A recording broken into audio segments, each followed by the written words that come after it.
Big golf tournament along with some big names coming to Naples. Lots of excitement. Ken Tomash is there. Hello, Ken. Hello, Jim. You know, it is a great week of golf is already underway down here in Naples. Today was kind of a day for fun and games at the Aetna Challenge. The long drive contest and the shootout are kind of the senior PGA Tour's answer to the NBA's slam dunk contest and three-point shootout. We get to find out who's the best. And when it was all over, very late this afternoon, two players stood head and shoulders above all the rest. First on the tee, the long drive contest. Four of the biggest hitters on tour got their swings in. On this one, Larry Ziegler's club got almost as much distance as his three drives. They all went out of bounds. Tom Neaporte edged defending champ Dick Hendrickson 245 yards to 243 yards to take second place. But those two were well behind Terry Dill, who ranks second in the tour's driving distance stats. Dill's best effort was 267 yards, earning him $800. Not bad for three swings. Are these kind of things fun, though? Yeah, we don't have very many of these. We have our statistics, so we have two long driving holes on all the courses, and that's sort of where we keep track of how we're doing, but we have very few actual contests. But the pros weren't the only ones who got to show their stuff on the tee. This guy took a pretty relaxed approach and drove the ball 257 yards.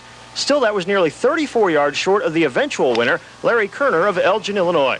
Then it was on to the shootout. 10 of the tour's best started it, and one by one, the player with the highest score on each hole was eliminated. It came down to Gene Littler and Billy Casper on 18.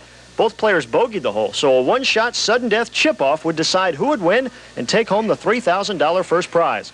Littler's chip was a good one, but Casper's was even better, within 2 feet of the pin for the win. Usually I'm out at one of the first few holes, so this is very unusual for me to win it. So it was a lot of fun, though? Oh, yes, always. Anytime you win, it's fun.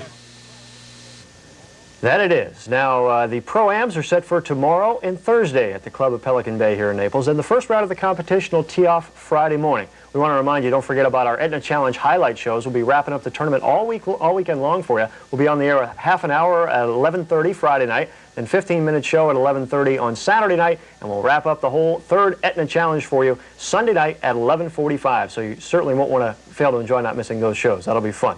Now, we want to talk about a great accomplishment for a local high school basketball team. The Fort Myers Green Wave beat Estero last night, but that's only part of the story. With the win, the Green Wave became the first Southwest Florida team to go through its regular season district and conference schedule unbeaten. Jeff Magoon had 18 points in the win.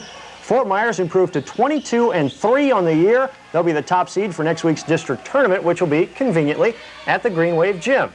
And tomorrow's a big day for high school athletes on the football field. It's National Signing Day, when colleges can start signing players to letters of intent. Southwest Florida will have plenty of signatures, as we always do. Terry Dean, the Barron Collier quarterback, all-state pick, will be signing with the Florida Gators tomorrow evening. Estero running back Frankie Luster is going to go to Mississippi State. He'll sign there tomorrow morning. And very early tomorrow morning, Brian Lambert of Fort Myers, who was an all-Southwest Florida pick at wide receiver, will be signing with the University of Kansas. And let's not forget Kansas, also #1 ranked in basketball. They'll be playing Missouri tonight. That's a Big 8 showdown. The NBA gets back to work after the All-Star break, and we'll check on the latest on the Major League Baseball negotiations. All that at 11. Back to you guys.